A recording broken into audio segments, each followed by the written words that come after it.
Sunday. I hope everybody's doing great and welcome to my channel.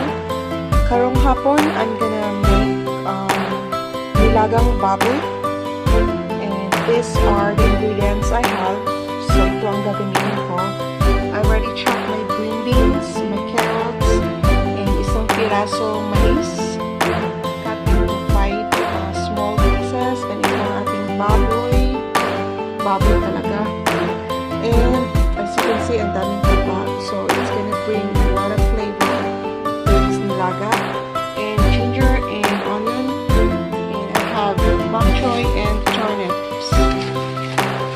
Hindi ko pa siya hugasan lahat.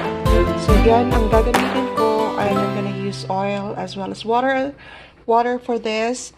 And ito ang aking mga ano bang tawag no waste. So I've ilalagay ko to siya sa garden because they said it's gonna fertilize or it helps the soil to be richer. Yun ba? Pampataba ng lupa, ika nga.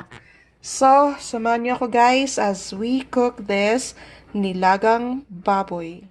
It's been boiling guys, and this is the first water that I use. So I'm gonna throw everything because as you can see all the yuckiness. So itatapon natin to and ililipat sa ibang water. I know it's gonna reduce the flavor, pero I'd rather have less flavor than having this grime or whatever